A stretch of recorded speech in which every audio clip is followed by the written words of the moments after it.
हैं पूरी शादी में। फूफा जी आपने भोजन किया?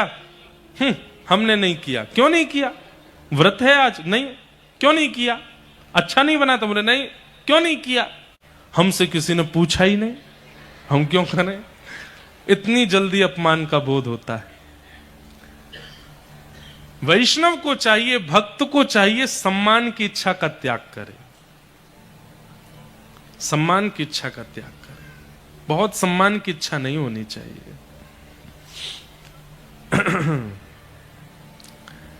राजा परीक्षित को सम्मान की इच्छा प्रकट हुई। यह भी कलयुग का प्रभाव है कि सम्मान की बहुत इच्छा हो गई है। जब मांगा जल, लेकिन समाधि में बैठे हुए संत ने कोई प्रत्युत्तर नहीं दिया तो अपमान लगा। बताओ, एक छत्र सम्राट जल मांग रहा और ये पानी नहीं दे रहे हैं, समाधि का आडंबर कर रहे हैं। मरा हुआ सर्प उठा के गले में डाल दिया। यह दृश्य शमीक ऋषि के पुत्र श्रृंगी ने देख लिया और उन्होंने कहा, मेरे पिता समाधि में बैठे हैं और समाधि का व्यक्ति कोई प्रत्युत्तर देता है और राजा ने मेरे पिता का प्रत्युत्तर ना देने पर उनका अपमान कर दिया। मैं श्राप देता हूं, आज के ठीक 7वें दिन तक्षक सर्प डस देगा और राजा परीक्षित की मृत्यु हो जाएगी। श्राप दे दिया। राजा परीक्षित लौट करके आए। जैसे ही मुकुट उतारा, उनको याद आया, मैंने तो बहुत बड़ा अपराध कर दिया।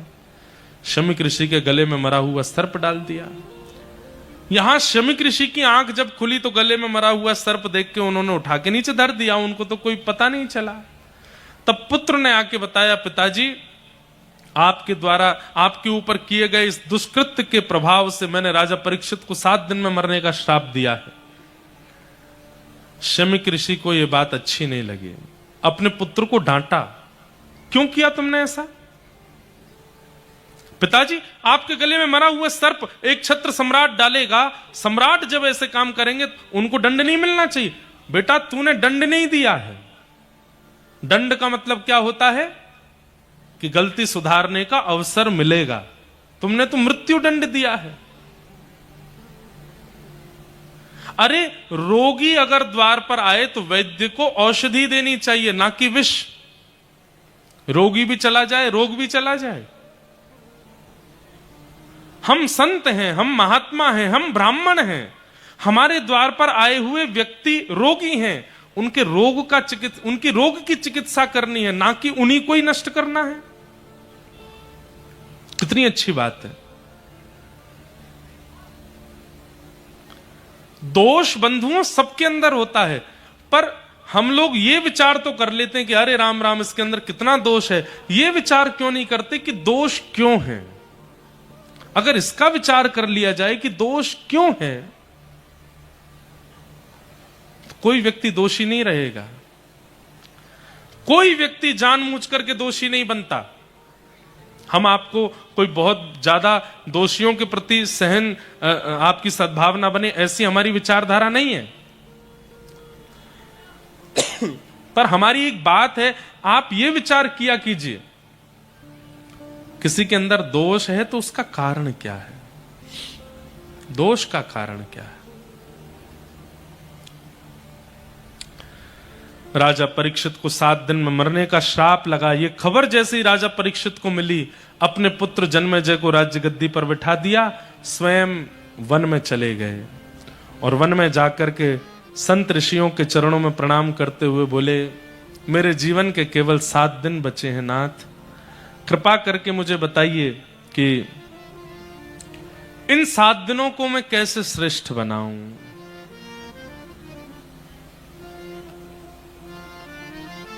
कोई भी मुनि वहां प्रत्युत्तर नहीं दे पाए। तभी वहां सुखदेव जी का आगमन हुआ कि तत्रा भवद भगवान व्यास पुत्रो। सब लोग हाथ जोड़ के प्रणाम करो।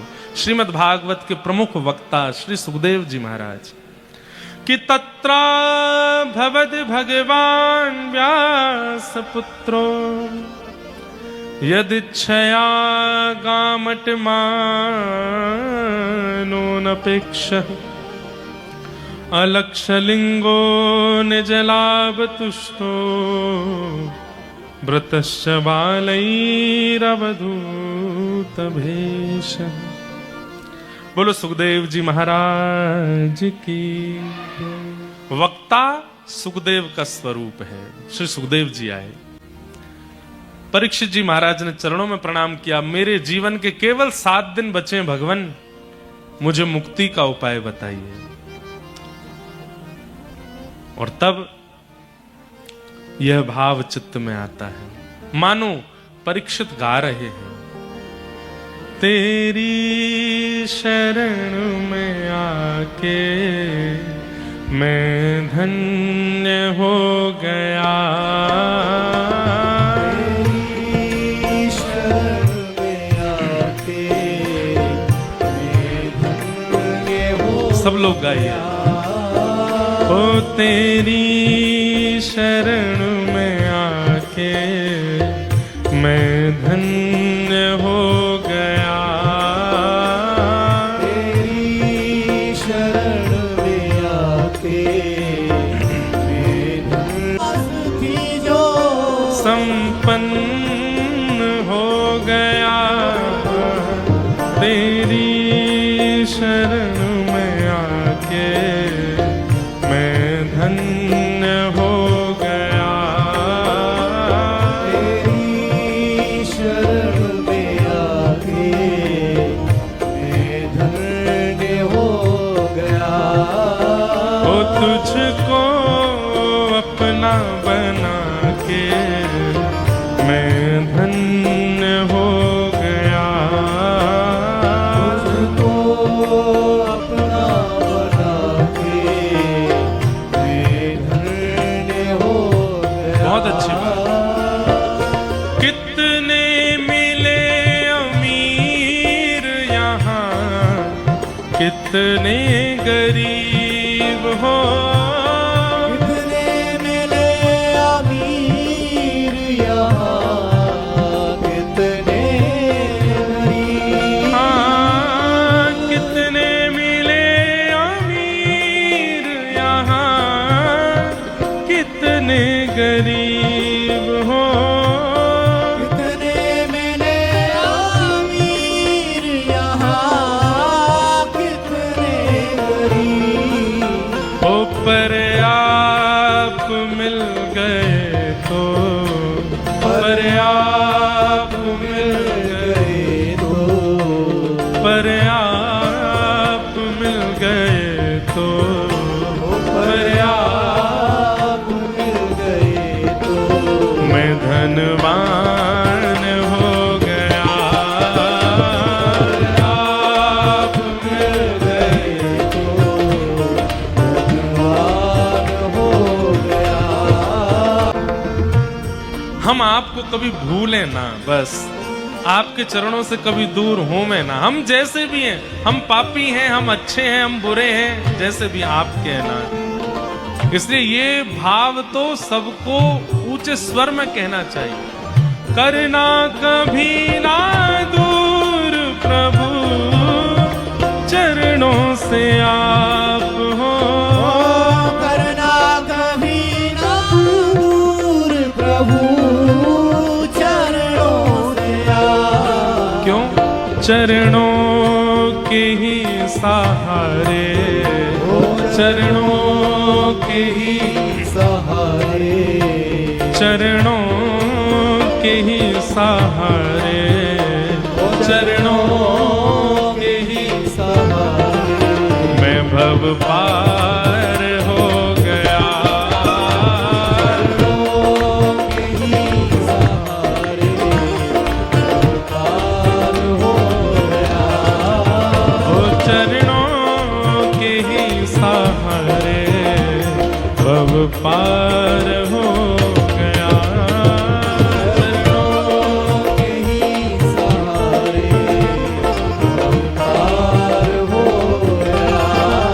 ओ जन्मों की प्यास थी जो, जन्मों की प्यास थी जो, जन्मों की प्यास थी जो, जन्मों की प्यास थी जो, मैं संपन्न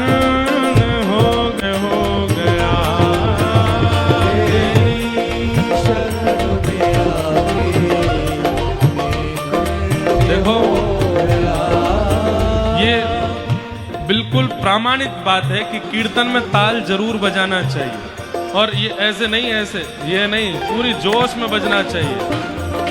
जिसने बजाए ताल उसके बदल गए हाल, उसको मिल गया मदन गोपाल। राधे राधे हे राधे राधे गोविंद गोविंद राधे श्री राधे राधे गोविंद गोविंद राधे हरि गोविंद राधे गोपाल राधे हरि गोविंद राधे गोपाल राधे हे भजो राधे राधे गोविंद गोविंद राधे हे भजो राधे राधे गोविंद गोविंद राधे हे गोविंद राधे गोपाल राधे हरि गोविंद राधे गोपाल राधे हरि गोविंद राधे गोपाल राधे हरि गोविंद राधे गोपाल राधे हे भजो हाँ भजो भजो राधे राधे गोविंद गोविंद राधे भजो राधे राधे गोविंद गोविंद राधे हे भजो राधे राधे गोविंद गोविंद राधे। हम 3 दिन से एक बात शैलेंद्र जी को कह रहे थे, आप सबको कह रहे थे कि आप भाग्यशाली हैं कि आपको ऐसे विधायक मिले हैं जो साल में 2 बार कथा करा ले रहे हैं। लेकिन आज हम शैलेंद्र जी को कहेंगे कि आप भी बड़े भाग्यशाली हैं जो ऐसे भक्त विधानसभा के आप विधायक हैं। आप अगर हमारी जगह से देखेंगे इस सैलाब को और इनके उत्साह को तो रोंगटे खड़े हो जाएंगे जैसे हमारे होते हैं। भुजा उठा के राधे राधे गोविंद गोविंद राधे राधे राधे गोविंद गोविंद राधे राधे गोविंद गोविंद राधे गोविंद राधे गोपाल राधे हरि गोविंद राधे गोपाल राधे हे भजो भजो भजो राधे राधे गोविंद गोविंद राधे भजो राधे राधे गोविंद गोविंद राधे हे भजो राधे राधे गोविंद गोविंद राधे हरि गोविंद राधे गोपाल राधे हे हरि गोविंद राधे गोपाल राधे हरि गोविंद राधे गोपाल राधे हे हरि गोविंद राधे गोपाल राधे हे भजो भजो भजो राधे राधे गोविंद गोविंद राधे हे भजो राधे राधे गोविंद गोविंद राधे हे भजो राधे राधे गोविंद गोविंद राधे हे भजो राधे राधे गोविंद गोविंद राधे। जय जय श्री राम जय जय श्री राम बोलो वृंदावन वृंदावन बिहारी लाल की, सागर के अटल बिहारी लाल की। तेरी शरण में आके मैं धन्य हो गया, तेरी शरण में आके मैं धन्य हो गया।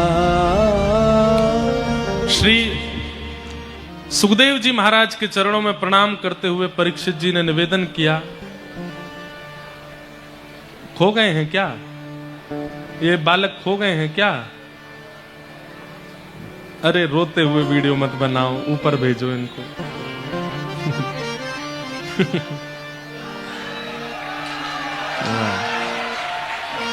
इधर इधर स्टेज पे खड़ा करो इनको, यहाँ पे, हाँ यहाँ यहीं खड़ा कर दो। क्या नाम है इनका? मिल गए क्या? दो भैया मिल गए, उनके माता पिता मिल गए शायद पीछे। वाह,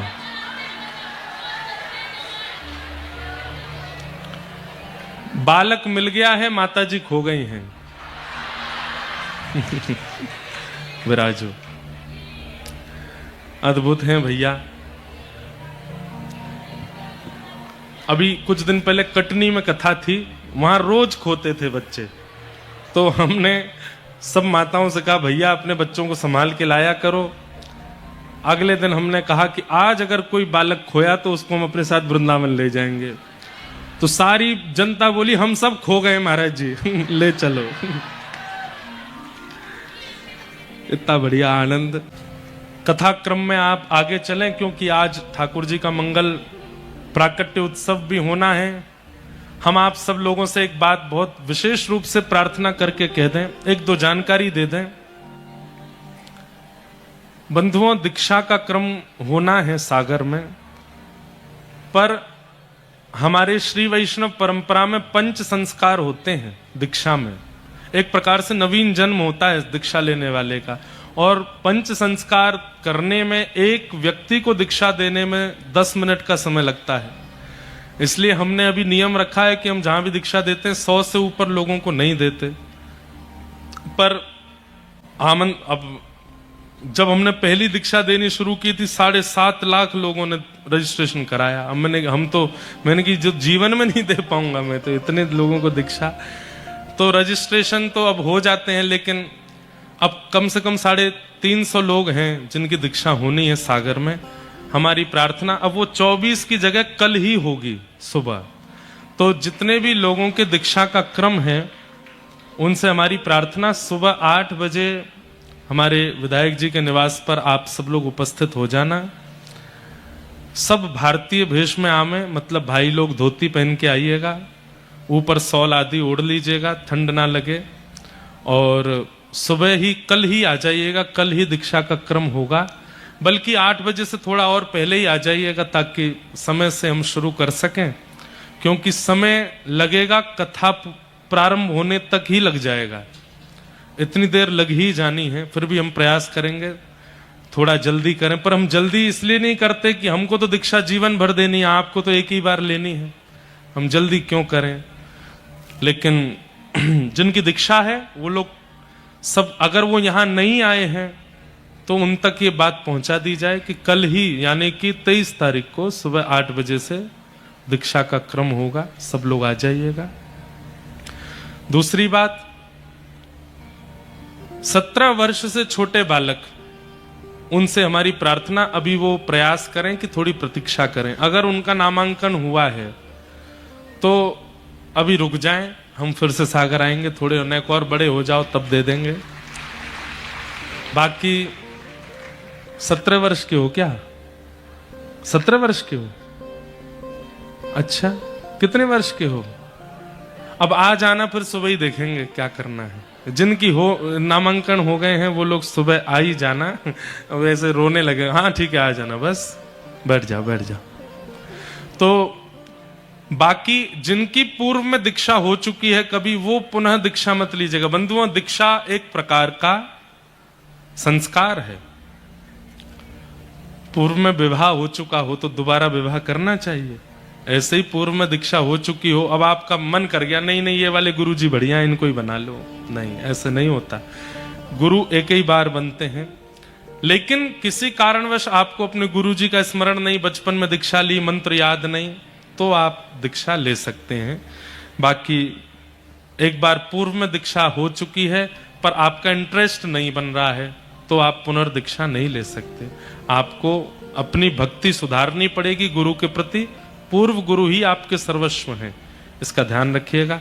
जो लोग मांस नहीं छोड़ सकते, मदिरा नहीं छोड़ सकते, व्यसन नहीं छोड़ सकते, उनसे हमारी प्रार्थना दीक्षा मत लीजिएगा। दीक्षा का मतलब पता है आपको? हम जितनी भी कथा करते हैं, जो भी भजन साधन करेंगे, उसका 50% आपको मिलेगा, पर आप जितना भी पुण्य करोगे उसका 0 मिलेगा हमको। लेकिन आप जो भी पाप कर्म करोगे उसका 60% हमको मिलेगा। मतलब मान लीजिए दीक्षा लेने के बाद अगर आपने मांस सेवन या मदिरा सेवन या भक्ष सेवन किया, कुछ भी गलत खाया या कुछ भी गलत किया तो आधा पाप गुरुजी को लगेगा। इसलिए जो लोग बड़े चतुर लोग हैं संसार में, कहो तो इसीलिए दीक्षा लेने आ जाएं, चलो आधा ही तो लगेगा हमको, आधा गुरुजी भोग लेंगे, ले लेते हैं दीक्षा। हमारी आप सबसे विनती है कि ऐसा मत कीजिएगा। जिनके मन में ये दृढ़ता है कि नहीं हम विषय भोगों का त्याग करेंगे, वो ही दीक्षा लीजिएगा। और विषय त्यागने में अभी अगर आपको संकट लगता है तो थोड़ी प्रतीक्षा करो, बाद में दीक्षा ले लेना। दीक्षा का क्रम कल होगा सुबह 8:30 बजे।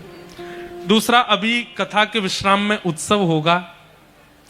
उत्सव के समय हमें दिख रहा है बहुत छोटे बालक भी हैं यहाँ पर, कई माताएं बहनें भी बैठी हैं, अपने आभूषण आदि पहन के बैठी होंगी, उनसे भी हमारी प्रार्थना। कई वयोवृद्ध भी हैं बेचारे जो चल फिर नहीं पाते। किसी को कोई कष्ट दिक्कत ना हो ऐसा ही आप लोग रूप बनाइएगा, कोई घटना ना घटे, सब बहुत आनंद के साथ में रहे। महाराज जी ऊपर विराजे, हाँ ऊपर आ जाइए।